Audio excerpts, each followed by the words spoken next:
I'll go ahead. My name is Bill Armeline. I'm a professor in sociology at San Jose State University. I'm the director of the Human Rights Institute, and I'm happy to be a member of the RIPA board. It's my second year.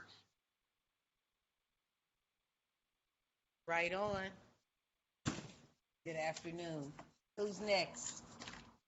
I'll go next. I'm DJ Kreiner. I serve as a senior pastor at the St. Rest Baptist Church in Fresno, California.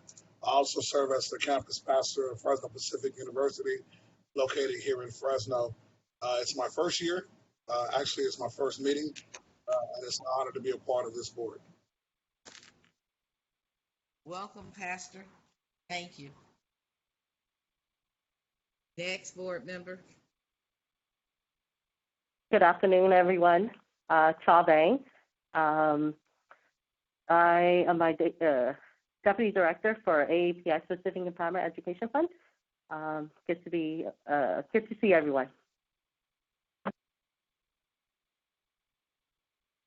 Next board member. That's you, Luanda. I think that's everyone. Okay, hi. Again, I'm Luanda Hawkins from Los Angeles, and I say welcome, everyone, and welcome to the new ones that just joined. Now it's the election of co-chair. Any suggestions? What about the pastor? Pastor, would you be willing to be the co-chair on the Civilian Complaint Committee? Yes, ma'am. It's an honor to be asked as soon as I step on. So that must mean I have some kind of favor, but it's an absolute honor. If the board so chooses to accept me, it would be an honor. Well, let's take a vote. I want to say thank you, first and foremost. But do we need a vote now, Department of Justice? We can see if there are any other nominations and then take a vote. Any other nominees?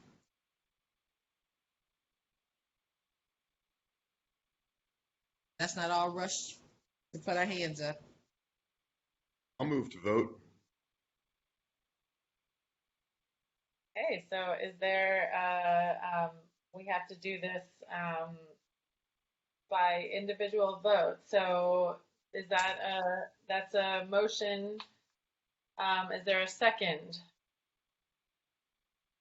I'll second this board member Bang. Great. Well, then let's go through a roll call. So Luanda, vote. Yay. Cha Bang, how do you vote? Yes. Professor Armeline, Yes.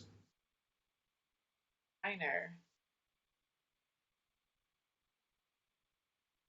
Yes. Am I recusing myself or can I vote? You can vote.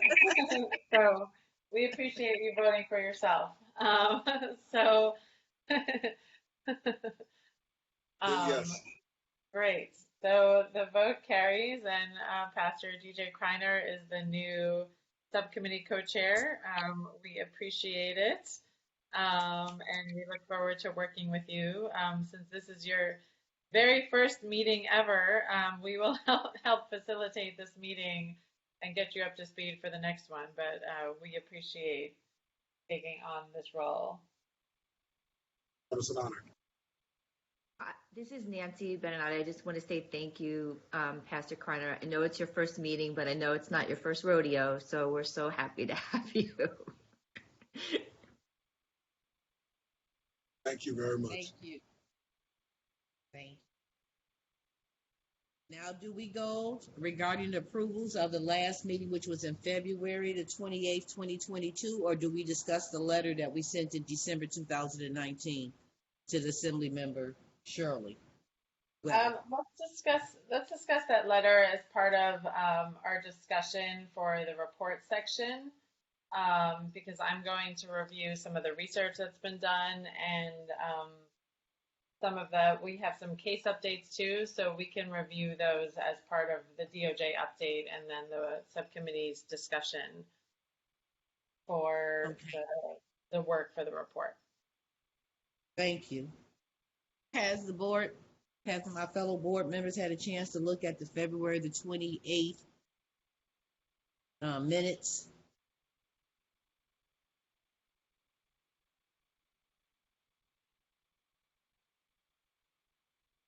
Do you want to review them? Now? You have? Okay. Do we want any comments or anything regarding those minutes? Because we discussed quite a few things at that time.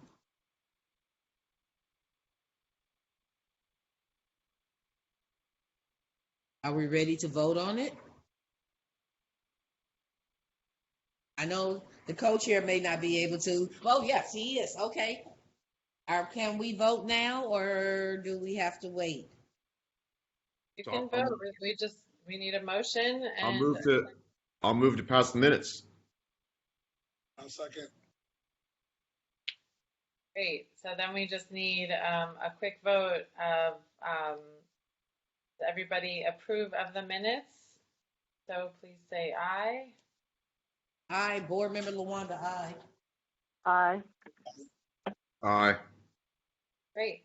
The minutes are approved and we will get them posted to the website. So thank you. You. So now I think, Lawanda, we can move on to the overview of the subcommittee work. And first, we are actually going to get an update from the DOJ Research Center on some of the complaint data before we talk about the research. Oh, yeah, thank you.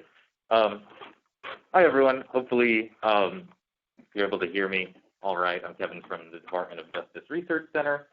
At the last Civilian Complaints Subcommittee meeting, board members requested that at today's Civilian Complaints Subcommittee meeting that we present to you all some comparisons of civilian complaint data collected during 2020 and breaking down the data looking at complaints reported by agencies whose complaint forms contained deterrent language and comparing those against agencies whose forms did not contain deterrent language. And so I have a brief presentation for you all today that I'll share my screen for here. So let me pull this up. PowerPoint.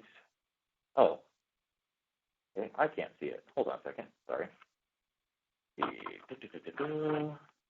screen share. I'm just going to share the whole screen. Okay. Hopefully this is showing up now on the screen share, but if it's not, someone interrupt me, let me know. So yes, I'm here to give a short presentation about breaking down the 2020 civilian complaint data by whether or not agencies had deterrent language on their forms for wave 1 through 3 agencies. See here. Working? Okay. My arrow keys aren't working. Okay, so what I'm going to go over is a comparison of complaints reported across agencies based upon whether their civilian complaint form contained deterrent language, as the board has kind of defined it in previous years in their reports. What we did here was we looked at the board's previous year reports, whereby the Civil Rights Enforcement section has gone to each of the agencies that's begun collecting stop data as of last year, and looked through their complaint forms and determined whether or not each complaint form contained deterrent language. And so that information has been included in the complaint form matrix in each of the board's previous year reports. So that's where we got the information on whether or not each agency that will go through their data now, complaint forms had deterrent language.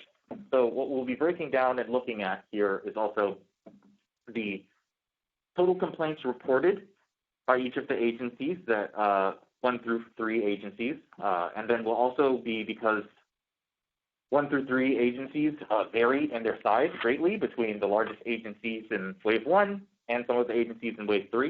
And we also have a few early reporting Wave 4 agencies as well. And so because there's such large differences in agency size, we're also going to be looking at the number of officers employed per complaint, as a way of kind of addressing and getting at the relative number of complaints reported relative to the size of each agency, as well as looking at the number of stops made per complaint reported for agencies that were collecting stop data in 2020. So wave 1 through 2 and a few wave 4 agencies that began collecting early. So with that, I'll get into a breakdown of which agencies were included here. So on this slide, we'll see that there were 28 agencies that we have the complaint matrices done for in previous year reports. Wave 1 through 3 agencies, and the 3 agencies that began collecting early, stop data early. So of those 28 agencies, 16 had deterrent language on their forms at the time when Civil Rights Enforcement Section performed the civilian complaint form matrices on their forms, and 12 of the agencies did not. So the agencies on the left here on this slide contained deterrent language on their forms, whereas the agencies on the right did not. And these colors will be consistent throughout the slideshow. So when you see that kind of purple color, that means we're looking at deterrent language agencies, and you see the gold color, we're looking at agencies whose forms did not have deterrent language. The one caveat I'll add here is that there was one agency that's in the deterrent language group where the deterrent language was a reference to Penal Code 148.6, but it was contained on the agency's web page where you download the form from, as opposed to on the physical form itself. But for the purpose of these breakdowns, we're going to be including them in the deterrent language group. So let's break this down a little bit kind of by where these agencies fit as far as which ways they're reporting in. So at the top of this chart, you'll see that there are 8 agencies in wave 1, and 3 of those agencies had deterrent language on their forms. In wave 2, half of the 8 agencies had deterrent language on their form. And in wave 3, we're calling them, but those 3 early reporting wave 4 agencies are also included in this group. 9 of the 12 agencies had deterrent language on their forms. What I'll point out here, and there's obviously too much here going on for us to go over it in detail, but I'll point out here on this slide that we'll notice that over half of the deterrent language agencies were agencies that started reporting in wave 3, meaning that there were smaller agencies than the agencies above, and that the 3 largest agencies, as measured by their number of sworn personnel employed, Los Angeles County Sheriff's Department, Los Angeles Police Department, and the California Highway Patrol, all fell into the no deterrent language group. And we'll kind of see that on this next slide that I'm going to go to here.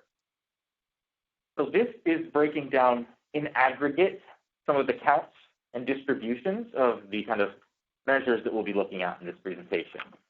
By, you'll see the pink column there, or purple. Those are totals for the deterrent language agencies, and the gold is for the non-deterrent language agencies.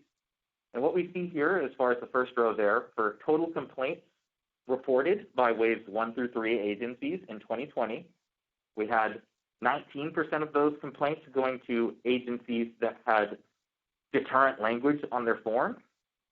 So they had a much smaller proportion of complaints reported than their no deterrent language agency counterparts in waves 1 through 3. Of course, as we just saw on the last slide, some of the largest agencies all fell into the no deterrent language category. And so that's likely having quite a bit of an effect on what we observe here in this first row. And so for that reason, we're also going to take a few slides here and look at kind of where the complaints reported is relative to stops made by these agencies in 2020, as well as how large the agencies were as measured by the number of peace officers that they employed. And so looking at the second row of the table, we can see that of the agencies that were collecting in 2020, and again, we're overall looking at wave 1 through 3 agencies because those are the agencies that we had the complaint matrix completed for. And so we had information about whether or not their complaint forms had deterrent language on them.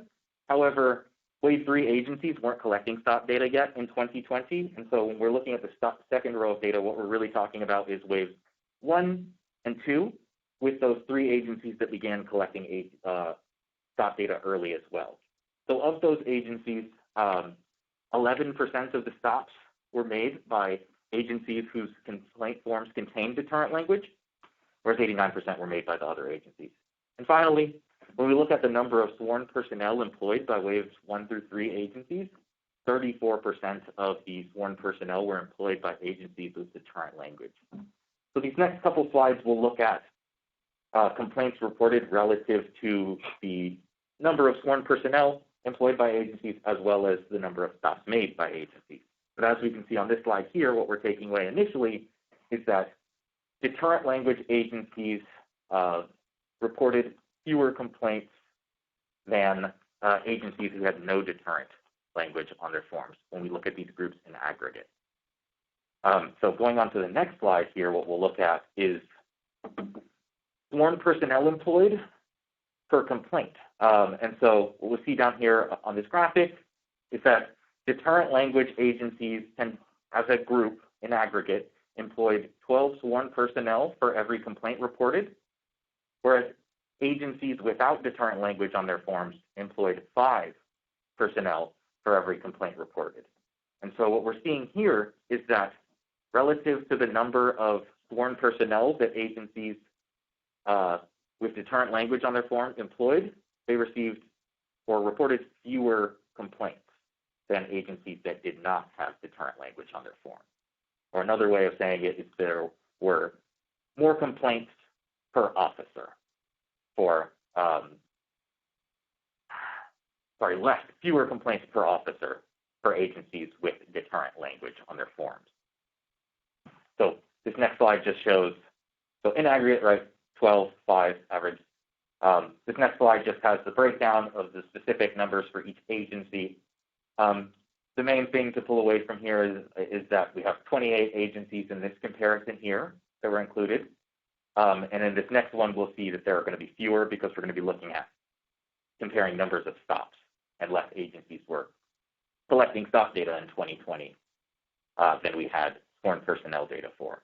So moving on to looking at complaints reported relative to the number of stops agencies reported, we see that deterrent language agencies made 414 stops for every complaint reported, whereas agencies without deterrent language made 216 stops for every complaint reported.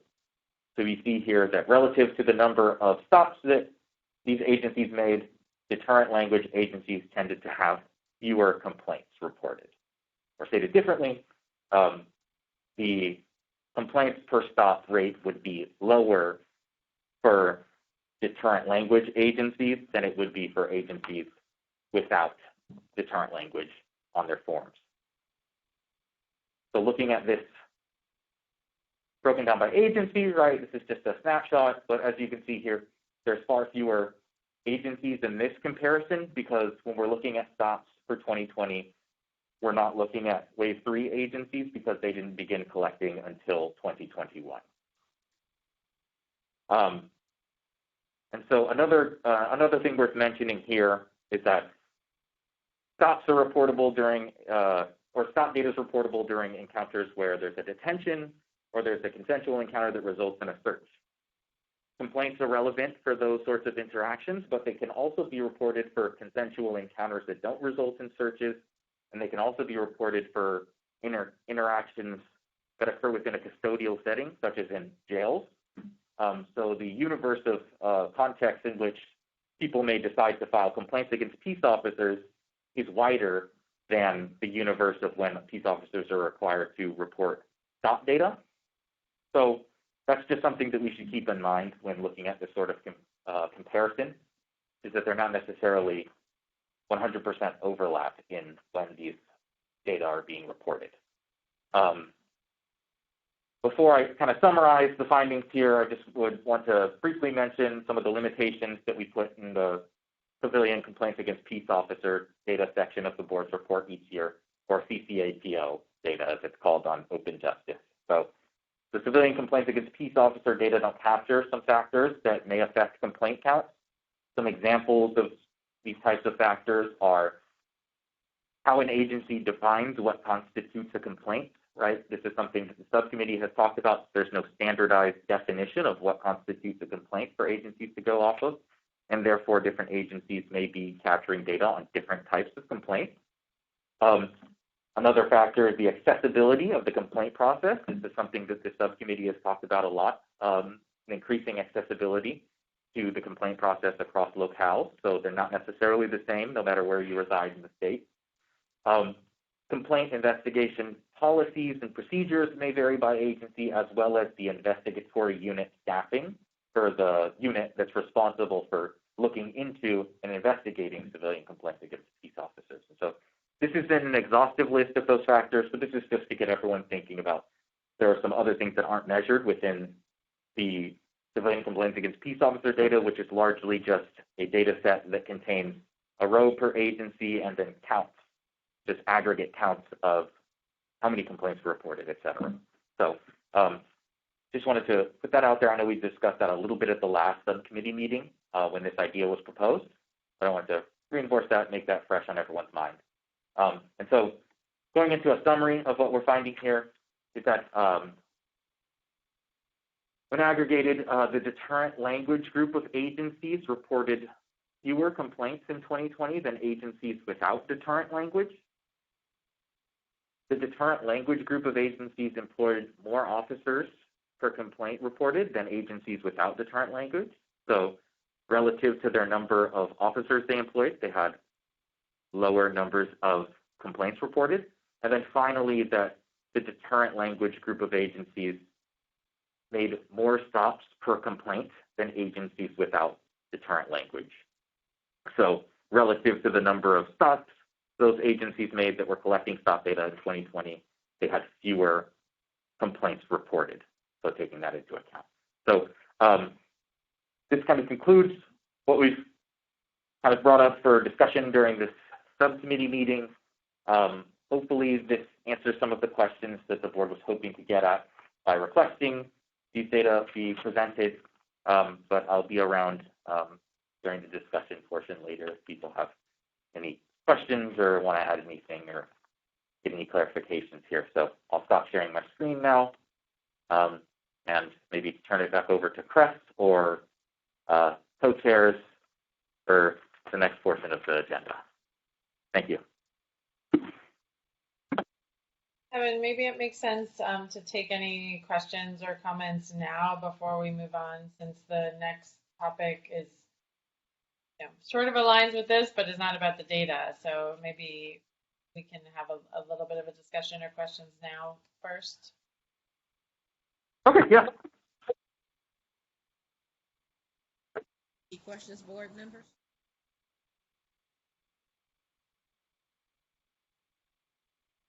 No, I don't have any questions. Just want to say thank you for putting together the presentation. It looks like what we have here is a correlation without causation necessarily, but it's a relatively clear correlation. So, I mean, that's something that we can work with. I do appreciate you noting some of the other aspects that could be causal there. So it's good information for us to work from. I appreciate the report.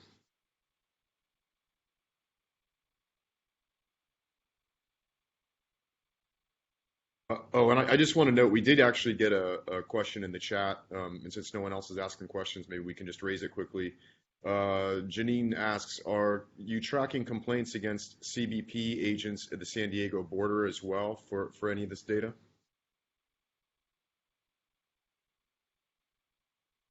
You know, for the data that I was going over there it was reported by wave 1 through 3 agencies, so just those agencies that were on, I think, the third slide there, those 28 agencies.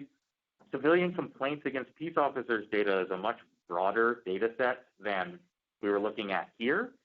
I can't say with certainty whether or not CBP is an agency that's required to submit that data to the DOJ because we haven't had to examine data for the purpose of the RIPA board that extends beyond the scope of stop data reporting agencies. And so I'm not 100% certain on the answer of that, but I can say with certainty that none of the data we were presenting here today was from CBP.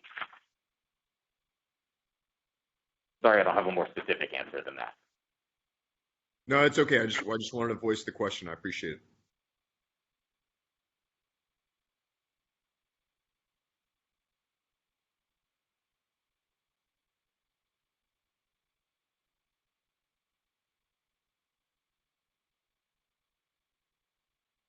Hearing no further questions, Chris, I don't know if you'd like to move forward with the next portion of the agenda. Sure. Yeah. I'll turn it over next to Lauren to give a brief presentation on a new case that we wanted to let you all know about. Hi, everyone. My name is Lauren O'Grady, and I'm an intern. I'm supporting the RIPA team at the DOJ this summer, and I'm going to give a quick update related to a concern about complaints that the board expressed in past reports involving Penal Code Section 148.6. Penal Code Section 148.6 requires that all complaints include the complainant's signature on an advisory which states that knowingly false complaints are subject to prosecution. And in past reports, the board recognized that requiring a signature in this way could serve as a deterrent to complainants as well as interfere with accurate reporting of data. And additionally, let law enforcement agencies do not know whether they're required to comply with Section 148.6 because of a conflict in a Ninth Circuit and California Supreme Court cases about whether or not this law violates the First Amendment. So in 2002, the California Supreme Court upheld Section 148.6, while in 2005, the U.S. Court of Appeals for the Ninth Circuit ruled that Section 148.6 violated the First Amendment. In 2017, the LA Police Protective League, which is the local police union, sued the city of Los Angeles over this section of the law, Section 148.6. The city had not been requiring complainants to sign the advisory, and the police union sought an order requiring them to do so. So last month, there was an appellate court ruling in this case that concluded Section 148.6 is not a violation of the First Amendment. And in the past, the RIPA board advocated for deleting or amending this section of the law to resolve the conflict in order to improve the civilian reporting process. And as you may remember, the board submitted a letter to the legislature in 2019. And this letter included recommendations that the legislature amend Section 148.6 to no longer include that the complaint must be signed and be in writing. And the board also made recommendations in the report last year, emphasizing that changes to the law will create a more uniform and equitable civilian reporting process and procedure statewide, and also ensure that there's more accurate civilian complaint data. So for these reasons, we wanted to call your attention to this case, the LA Police Protective League case, and we will keep you posted as things unfold. Thank you.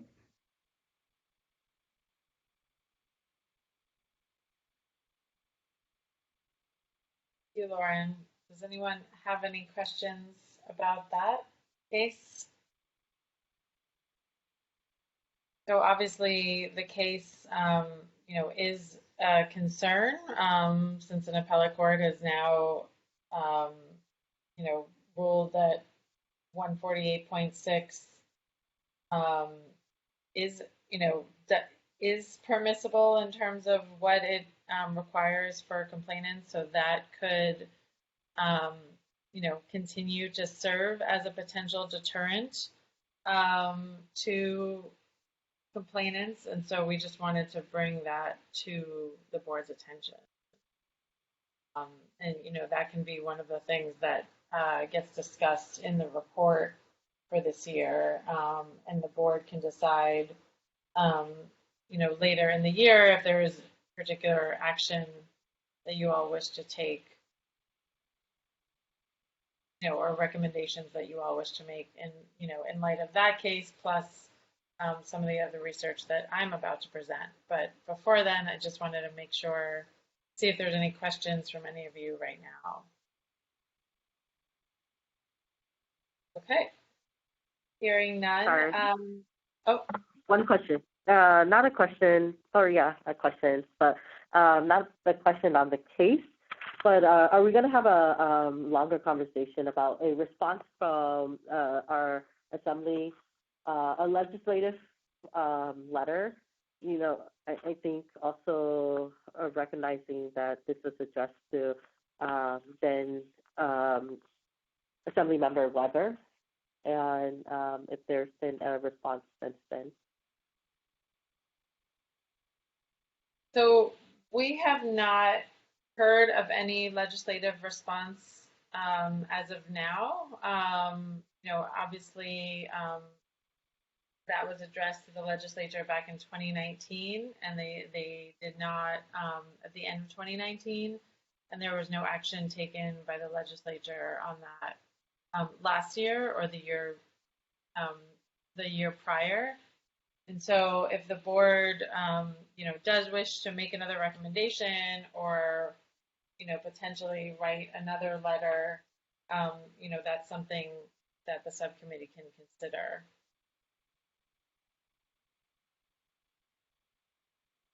And so it may be worth it to discuss as part of the next steps for this meeting, if that's something that you're all interested in. If you know, if that's something,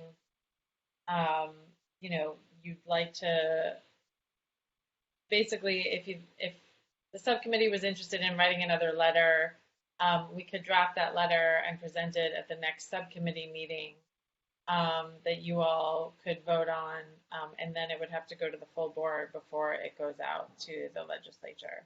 But it is something you can consider. We've also been, you know, as we did last year, and as we'll do again this year, you know, short of a letter, you know, the board has also made recommendations directed at the legislature that we have transmitted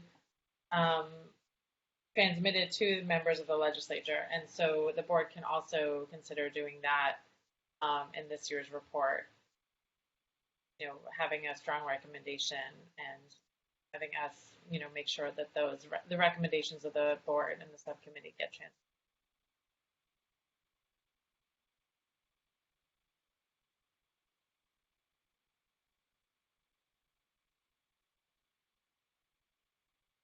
So why don't I present some of the research that we've done so far on complaints and processes, and see what questions you all have, and, you know, hopefully that can lead into additional discussion for this section of the report. And so, you know, I'll lay that out for you, and then I'm happy to answer any questions, or if you all have additional ideas of things you want us to look at, or resources, or people to talk to, we're happy to do that. So, you know, as we discussed at the last subcommittee meeting, this subcommittee is interested in developing, you know, a process with best practices at every step of the way in terms of civilian complaints. So the outline that you all saw spring, you know, address some of the different stages. So I'll go through the different aspects of the process and sort of some of the best practice research we found so far, and then, you know, happy to answer questions from all of you. So just to recap, this subcommittee last year did come up with a civilian complaint definition that the board recommended in the 2022 report, that the legislature add the definition to Penal Code Section 832.5, because one thing that we are seeing in the data is that there is, you know, the lack of a uniform definition of civilian complaint remains a concern, since agencies define it in different ways, and therefore, you know, the measures of the numbers of civilian complaints, you know, is affected by how they're classified. If things are classified, for example, we've seen some agencies classify complaints as inquiries and then not include them in the number of complaints that they are submitting to DOJ. And so just to review the definition that the subcommittee came up with and that the board approved, complaint means either of the following: any issue brought to a department or agency where the complainant perceives that a department or agency employee engaged in criminal conduct, abusive or discriminatory behavior, inappropriate or discourteous conduct, or a violation of any law or rules, policies, and regulations of the department or agency, or disagreement solely with the policies, procedures, or services of the department or agency and not with the performance of any personnel. If during the course of investigating this type of conduct is discovered that could be the basis of a complaint under the other subdivision, the investigator shall report this conduct to a supervisor, which should be logged, tracked, and investigated separately from the original complaint. So that was the standard definition that the board included in last year's report. So we will include that again in this year's report, and put that as a best practice, that there should be a uniform definition created for all agencies to use when considering their complaint process. And then taking the first step of the complaint process would be intake and access to the process. So the complaint process should be accessible, fair, and transparent. The process should be in writing and made widely and permanently available. So forms should be provided in a variety of areas, such as within the agency's offices, governmental, community-centered locations, such as libraries. The public should be informed of their right to make a complaint by posted signage in any location where complaint forms are available. And when a member of the public describes alleged misconduct by an officer, officers should inform people of their right to file a complaint and explain the complaint procedures. So that's kind of the overarching principles of the process. And then in terms of access to complaints, all complaints should be accepted in person, in writing, by telephone, by email, fax, online, anonymously, and on behalf of another individual. One best practice is that agencies should consider an online portal where members of the public are able to prepare and submit their complaints, and then also track their complaints through the process. And complaints should be accepted from all people, including minors, including parents or legal guardians filing complaints on behalf of their minor dependents. They should be accepted from non-English speaking persons, third-party complainants. If there are witnesses to misconduct, they should be able to submit a complaint, or anonymous parties. And complaints should be provided in any language spoken by more than 5% of the jurisdiction's population. And that's defined in the Bilingual Services Act in California. Complaint form should explicitly inquire whether the complaint alleges racial or identity profiling and provide space to specify the type of racial or identity profiling alleged, which is required by state law. And they should be accessible for people with disabilities. For example, using minimum 14-point font or use of high contrast colors on text. And this relates to the case we just discussed. Complaint process should not discourage complainants in any way. That can include phrasing of the content contained on the complaint form, or in the agency's description of the complaint process on their website or in a printed brochure. Unless required by law, there should be no threats or warnings of prosecution or potential prosecution for filing a false complaint. And officers themselves should be required to submit a complaint in the event a member of the public provides the officer with information about alleged misconduct by another officer, but they don't want to pursue a complaint themselves. A best practice is that the officer themselves should be able to should be required to submit a complaint, and that complaint should be investigated. Another access point would be asking people with disabilities what accommodations would help them engage with the investigation more easily, whether there are interpreters needed or translations needed. and recognizing there may be other needs. So that's access and that piece of it. The next piece of it is the timeline of the complaint process. And all agencies should develop written internal deadlines to complete an investigation and review process and require any supervisory approval for any deviation from those deadlines. And the timeline should be made public to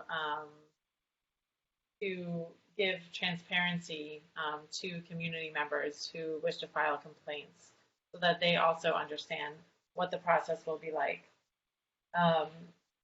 Then another aspect would be tracking complaints. So that's a big one that many agencies don't engage in tracking complaints other than tracking the number of complaints, but a best practice is that every complaint should be tracked in a system.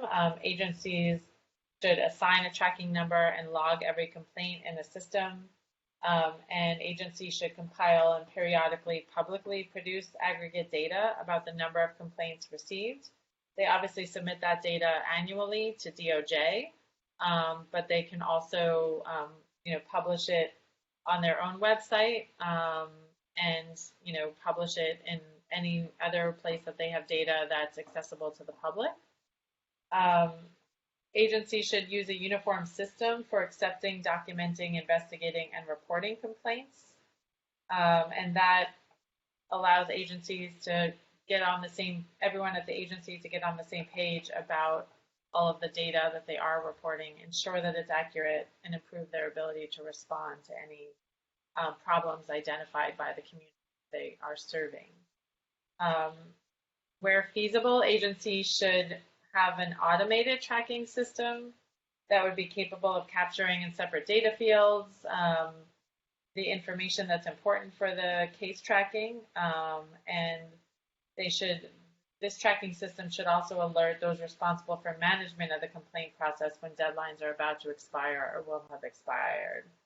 And a big thing is that agencies should have the ability to audit their complaint systems.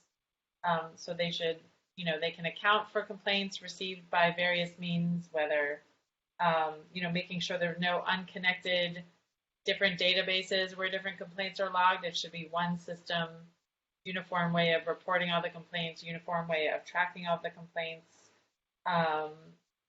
And all of the information should be integrated into one system. So if there are different allegations of misconduct, for example, there's civilian complaints, there's use of force incidents, there's domestic violence complaints, complaints by peer officers or supervisors, those should not be siloed. We want agencies to be able to identify and remedy any at-risk behavior as soon as possible, and make sure that departments have a robust system for recording officer conduct, that data can be referenced when complaints are filed against particular officers. One best practice recommendation is for the entire investigation to be completed within 30 days of the original complaint. And if there's a complex investigation, then there should be a provision that it could take longer than that, but only with a written request from the investigator that is granted by the chief of police. So that's one idea. Officers should be notified within 24 hours of the original complaint. And if correspondence to the complainant, that should be part of any policy too, is that complainants, after they submit a complaint, are able to track the complaints and being notified about the progress of the investigation of the complaints and the disposition of the complaints. And so, as part of that timeline, as early as possible, complainants and witnesses should be interviewed. There's even one recommendation to do it within 24 hours of a complaint being filed. We understand that may not be feasible for every agency, but they should strive to speak with and interview complainants and any witnesses, as quickly as possible so that the incident is fresh in people's minds. And in terms of communicating with complainants, that's a really important part of the process that we know does not happen very often.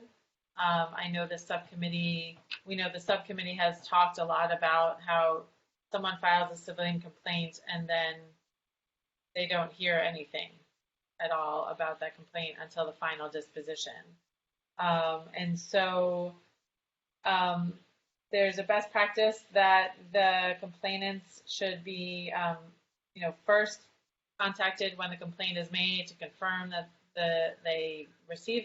an agency received the complaint, and that there's some provision set up for some sort of interview or firsthand account, and then that the complainant is updated every month or so about the progress of the complaint.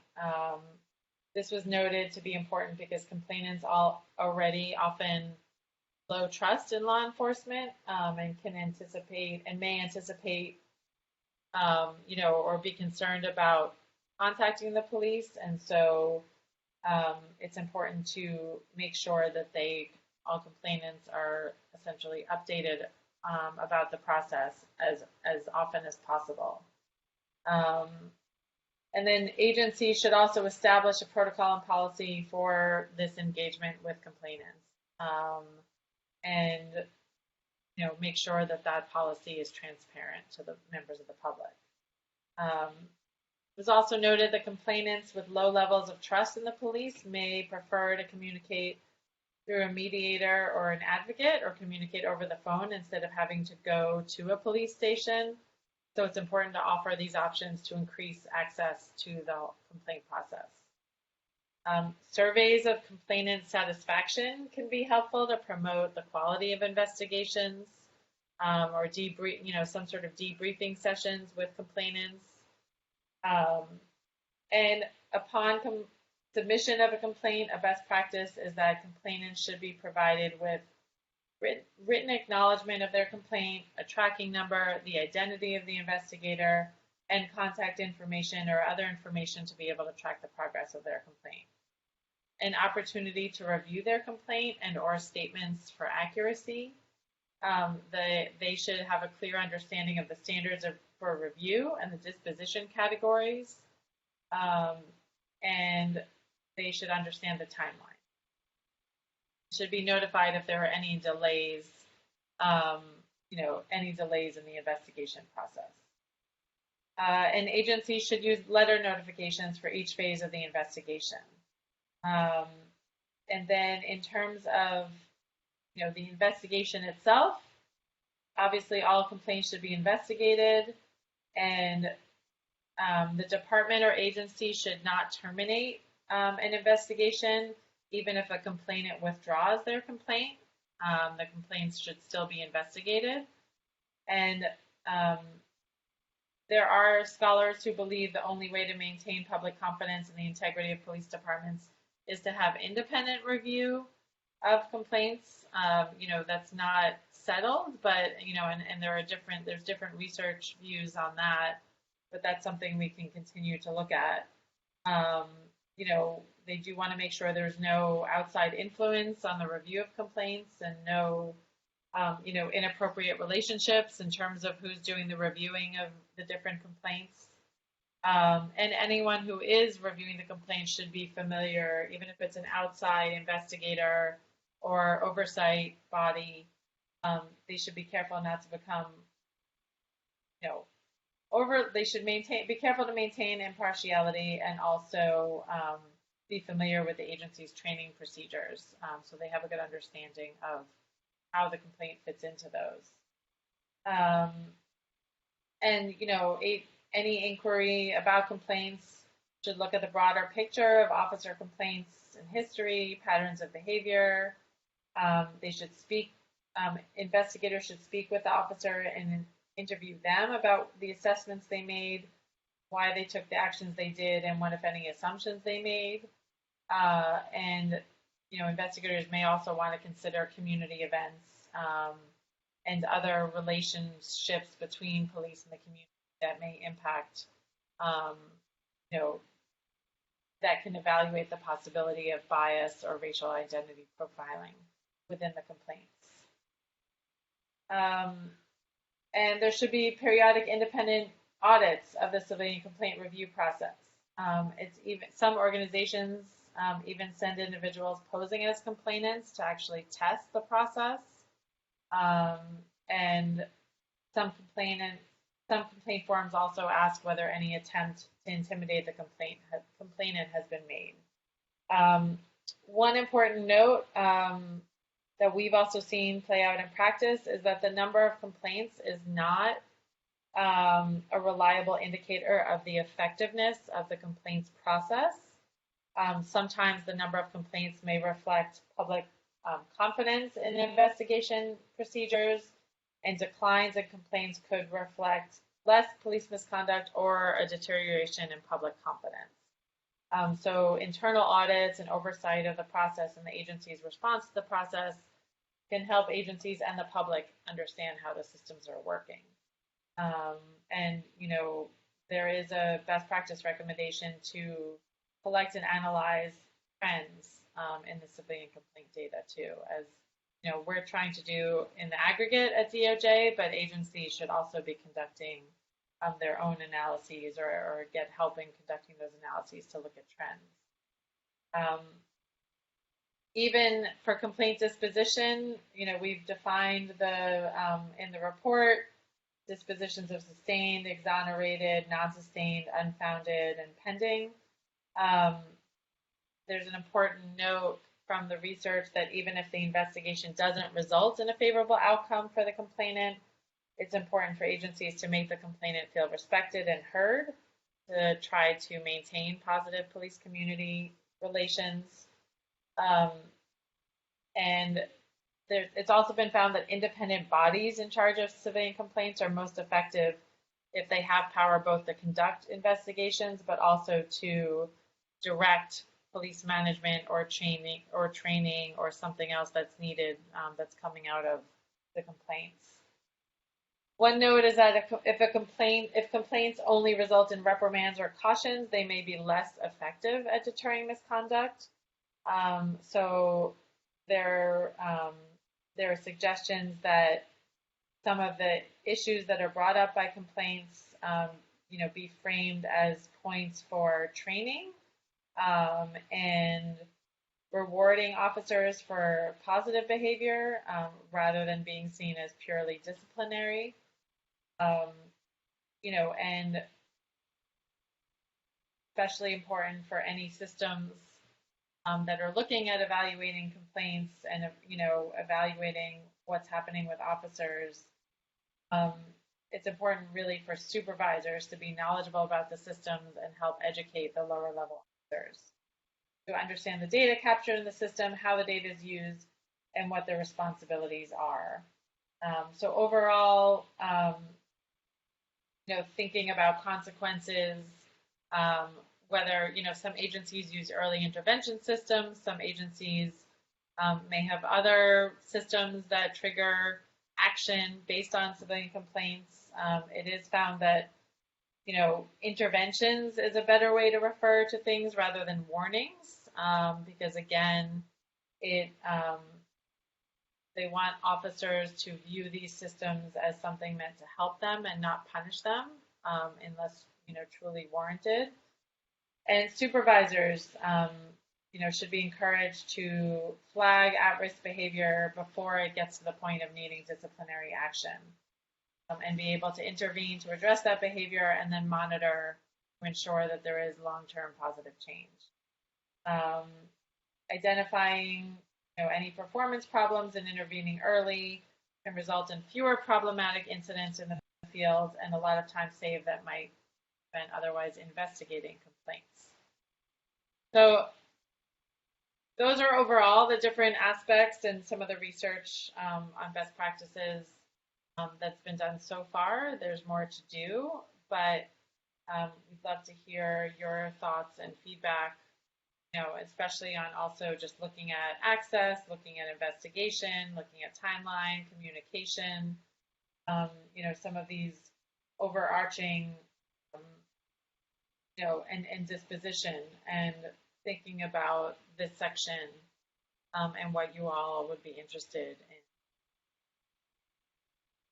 in, structuring the section, and if there are things you think are left out, or if there's additional research you would like to focus on.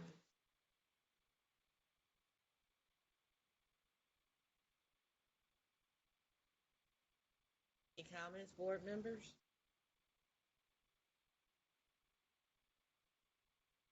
Comments? Is there a way to share with us the text of this, Allison?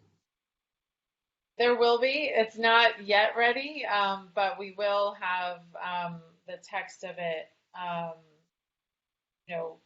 Hopefully we'll have some of this text by the July board meeting, and then definitely by the next subcommittee meeting, Okay. we'll be able to share more of the text with you all. That would just be easy. I mean, honestly, that would be easier for me to respond to. I was just trying to remember and keep along with that incredible amount of information you just gave us in like 20 minutes. So I don't really know that I can give you a really good response and discussion, also considering I got to leave in 5 minutes. So if we could get this like in a way we can actually look at it and digest it, that would be much more useful, I think, for me at least. I don't really know how to respond right now. Like that's kind of a lot to respond to. So I'm not sure what you want. And no, and that will be the goal, to get that to you, definitely by the next meeting. A lot of this research was just, is still in the process of being done. And so it's more, I think, we will have the text for all of you to respond to, potentially some of it by the full board meeting, but then definitely by the next meeting. More, in listening to all of it, if there are things that you all think are not in there that should be, just kind of looking at the overall structure and seeing what you think of that structure too, of looking at, definition, access, looking at, communication, the forms themselves. We had talked as a subcommittee, you all had talked about potentially a sample form, which with the current situation with the court case would be difficult, because hard to know right now, what might have to be included on that form might not be what the board would want to include on that form. So we may hold off on that. So instead, in thinking about the process, if there are aspects overall of the process that you all think, we should look more closely at, so we'll write all of this up, because a lot of this was just done in the last few weeks. And so, we'll work on getting that all written. But if there are other, other aspects that you all like us to look into, or, questions that just sparked in your mind, we'd love to hear about them. Yeah, and you did a great job. In fact, most of this sounds really reasonable and well thought out and all of that. But I'm just saying, like, I'll have probably more of a response, which I can like see it all and wrap my brain around it. Yes. So that will definitely be the next step for sure.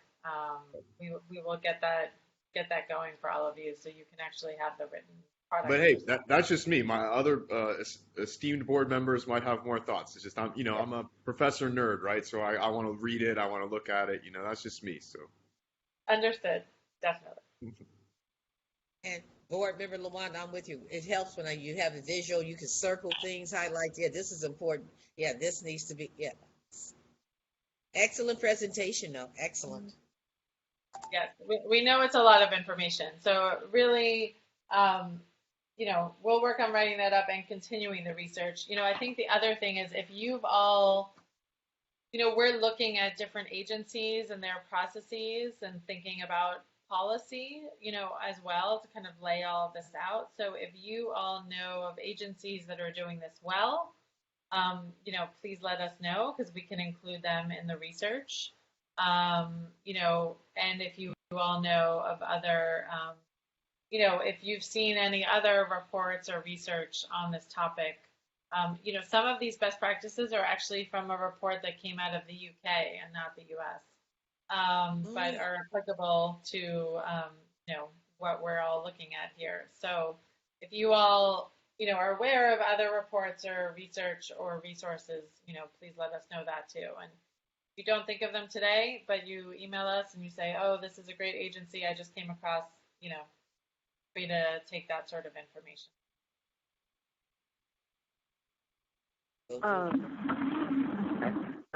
Just thank you for that report back. It was a lot of information. I'm trying to, I would love to just, as my fellow board members, love to see that on paper so I can have just read through it. I just have, I think, a question. I don't know if this is a function of our committee or the policy committee, but I just want clarity. When we look at complaint data, is it correct that whatever data that we have is usually determined by the department if it's racial profiling or not, and then the complaints that are determined not racial profiling is not in the data that we get. Is that correct? I think I can field that question, Allison. Yeah. So the civilian complaint data that we include in this section of the report for the civilian complaint subcommittee contains counts for complaints reported that had an element of profiling, and then there are sub-counts for what type of profiling. And then there are counts that break out the disposition of the complaint. So there's reported, which are just the total complaints. Then there's a variety of different dispositions, so sustained, not sustained, unfounded, etc. So there are a few different dispositions there. So complaints that contain an element of profiling as one of the factors would show up in the data, and regardless of whether or not they're sustained or not, they should still be in our data. Okay. Counts for the complaint. These data are solely based on counts. They don't contain other elements about the complaint outside of counts of complaints that either were reported and counts of complaints that contain an element of profiling. But yes, they should be in the data that we're looking at. Okay.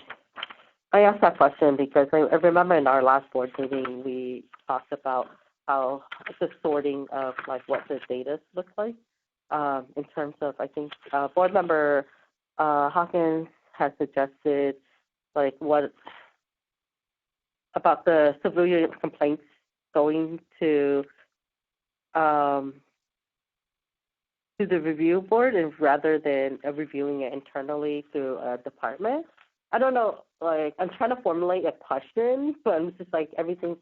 I think all the information we're getting, I'm trying to see like what are some of the pieces we are, if there's anything we're missing in terms of the internal reviews for the complaint styles, right?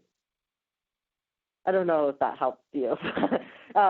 Things are just kind of like all over the place for me because I'm just like, I think not getting the actual, not reading it on document is a little harder just to kind of think about like the overall questions too. But I don't know if I made any sense in this situation, but just trying to see, like reviewing back to our notes, but also to some of the data that we have. Yeah. So just to kind of offer a point of clarification there, we're talking about maybe in a prior meeting a potential suggestion that complaints of racial profiling be forwarded to some sort of review board rather than internal review. The data that the Department of Justice receives doesn't actually contain specific information to each complaint. Mm-hmm.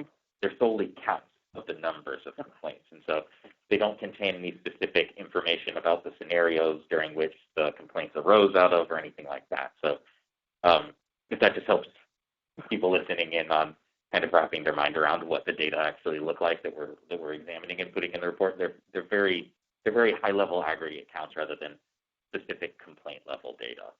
So hopefully that's a little bit helpful in just kind of thinking about how they look. Yeah, that's pretty helpful. Thank you. Mm-hmm.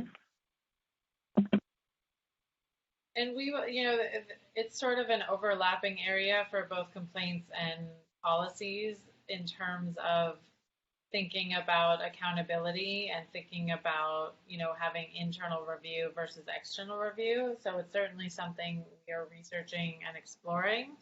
You know, and there isn't.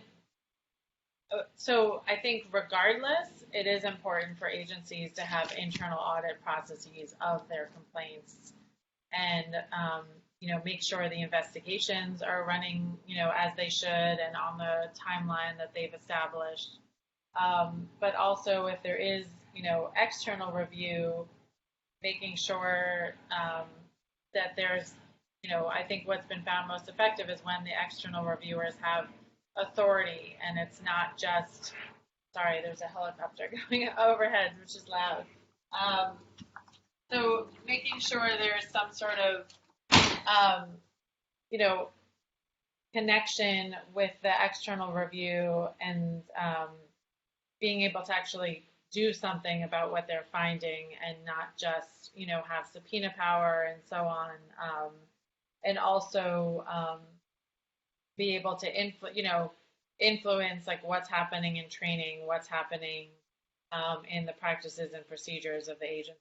So that's something we're continuing to explore, you know, and think about whether there are, you know, whether there isn't a one size fits all usually in these situations, and you know, different practices may work for different agencies, and also depending on the size of the agencies and what their own processes are.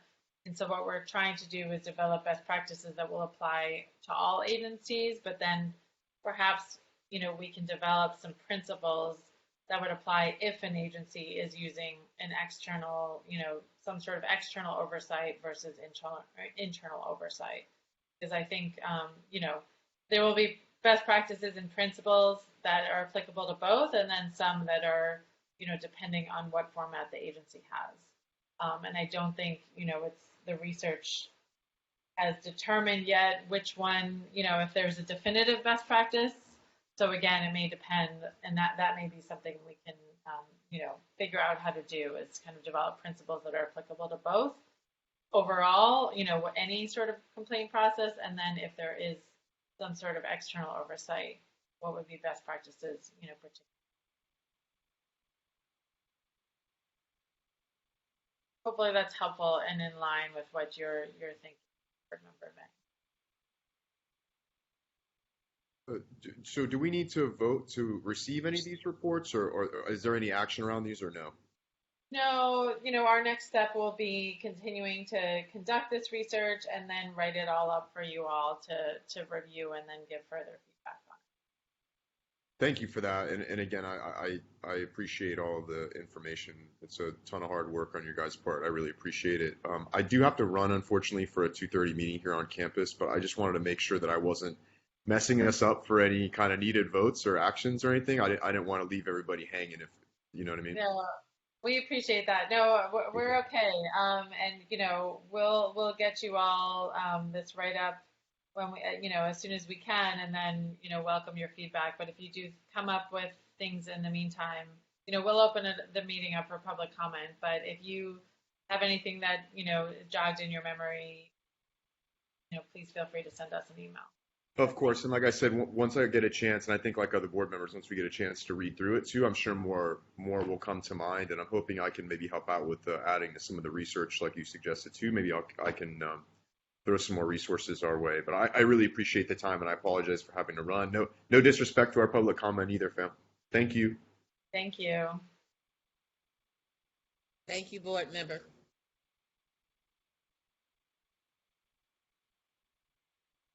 Now, public comments. Yes, if there's no other comments right now on the research, I think we can move to public comment.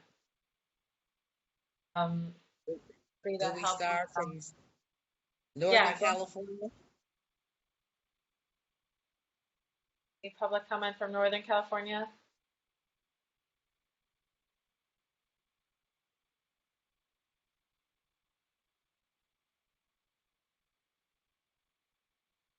Any comments from Central California? Okay, Craig, your hand is up. Did I pronounce it right, Craig?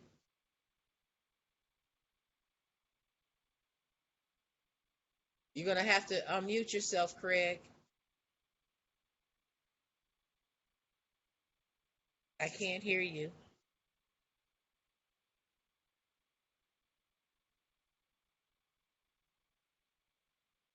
We're having a problem, Craig. We can't hear you.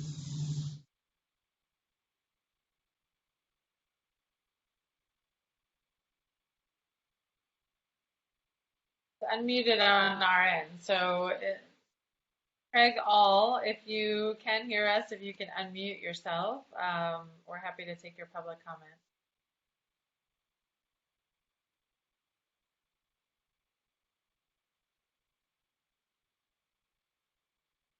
Wanda, maybe we can move on to the next one, and then hopefully the commenter will be able to figure that out.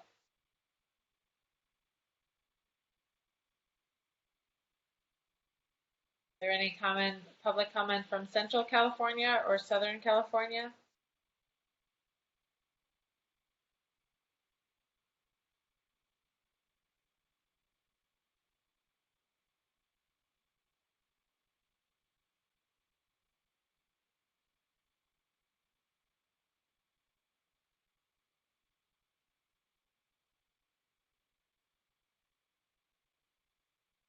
Do we have any public comments?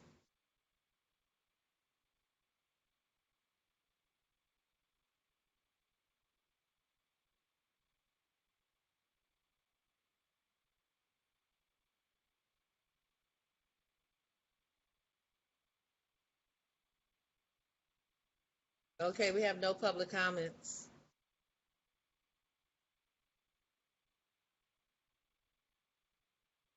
Okay, I think we can move on then to next step. Can you hear me? Can you hear me? Now we Yes. Okay. Lord, Blue Jeans was a mess. I'm still trying to figure out how this works. My comment has to do with, let us say for the sake of argument, I know some people that have been abused by an agency and they have a history of not being clear as to the form. In fact, some personnel within the group have said, well, you know, he didn't know a form existed, a complaint form existed, and others within, you know, the oversight have said, well, you know, to insist that there's a process such as these suggests that there's a problem. And so I'm wondering specifically, how does one engage the process to bring in oversight with a group as such as yourselves to further investigate this matter, albeit in mind that we've had, you know, a change in top brass of this. And so they may not be familiar specifically with how things go and just how oversight is conducted. And so I'm curious as to how one would engage a group such as yourselves in seeing to it that the process is done fairly.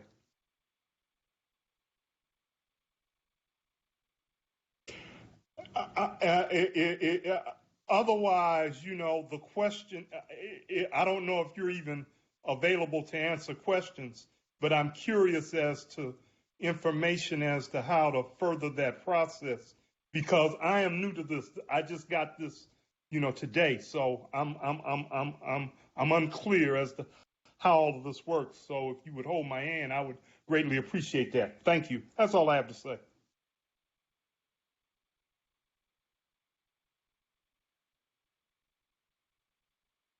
Thank you. I'm not sure, the other meeting locations are not online. The board members do accept public comment. They often do not respond in the moment, but take into consideration all of the public comments made. So, you know, they will certainly consider your comments, you know, as part of their process in, you know, in all of their considerations for the section of the report. I don't know if anyone has anything to add. One other thing, I think, you know, these are necessary.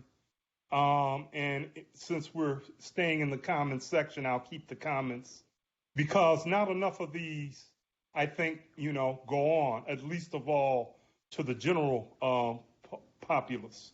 So, you know, I applaud the effort that somebody is at least looking at police abuse and police reform. So, you know, that's I wasn't clear. I wasn't sure as to how this thing, you know, functioned. So now that I am, I can more or less keep it in a commentary mode. Thank you again. Thank you very much for your comment.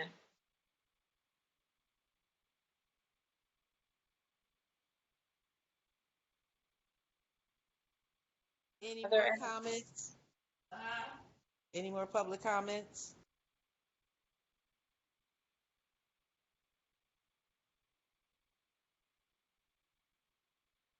I think, Luanda, we can move to next steps, which I think happy to listen to board members to see if there's anything else. For now, you know, we will certainly continue to work on writing up the research and getting it to all of you as soon as we can, and to members of the public as soon as we can. And beyond that, if there are any other next steps from any board members? Nope. So I think we can close out the meeting. I do want to just remind everyone that there is a full board meeting on July 28th. All the board members will be in person for that meeting in Burbank on July 28th, and the notice is on the RIPA board website. And we welcome, you know, all public commenters, you know, all members of the public to attend that meeting if they can.